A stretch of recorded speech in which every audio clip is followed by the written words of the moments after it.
हर कर्म सोच समझ कर करे। एक बार की बात है, कहीं दूर एक गोत नामक एक संत रहा करते थे। उनका एक ही बेटा था। उस बेटे को वह बहुत प्यार किया करते थे। जितना वह अपने बेटे से प्यार करते थे, उतना ही उनका बेटा उनसे प्यार किया करता था। उस संत के बेटे का नाम अर्जुन था। एक दिन की बात है, वह शांत भगवान की पूजा कर रहे थे। तभी उन्हें पता चला कि उनका बेटा अब इस दुनिया में नहीं रहा। यह सुनकर संत के चेहरे पर हल्की सी उदासी दिखी। फिर से वह सामान्य हो गए। लड़के का शव आया। तभी संत के पास एक शिकारी आया। शिकारी कहने लगा, महाराज, आपके बेटे की मृत्यु का कारण यह सांप है। इस सांप ने ही आपके बेटे को काट कर मौत के घाट उतार दिया। अब आप ही बताइए कि मैं इस सांप के साथ क्या करूं?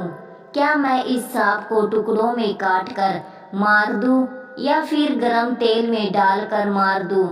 संत महाराज ने कहा, आप इसके साथ कुछ भी ना करें। हमारा धर्म यह नहीं कहता कि किसी को मारा जाए। अब इसको मार देने के बाद भी मेरा बेटा जीवित नहीं हो सकता है, तो फिर इसे क्यों मारा जाए? इसको जो अच्छा लगा उसने वह किया। संत और शिकारी की बात को सुनकर सांप भी इंसान की भाषा में बोल उठा।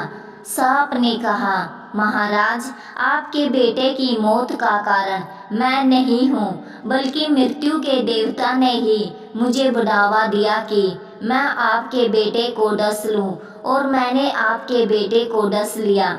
अभी इसकी बात हो ही रही थी, तभी मृत्यु देवता भी वहां आ गए।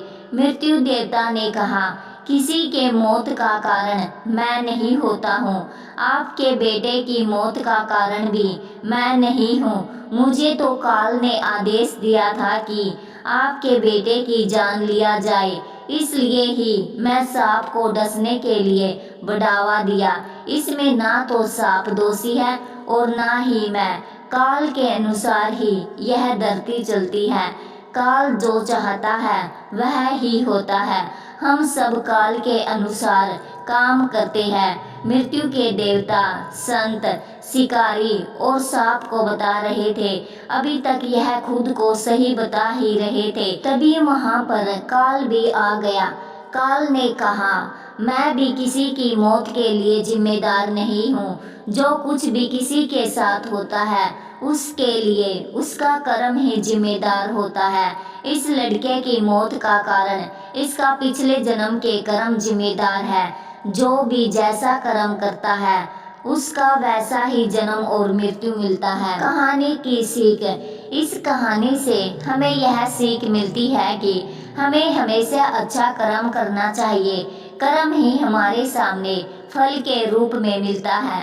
अगर किसी काम को करके हम किसी को दुख देते हैं, तो कोई ऐसा भी होगा जो कुछ ऐसा काम करेगा जिससे हमें दुख होगा। वही अगर हम कोई काम करके किसी को खुश करते हैं, तो कोई ऐसा भी होगा जो कुछ ऐसा काम करेगा जिससे हमें खुशी मिलेगी।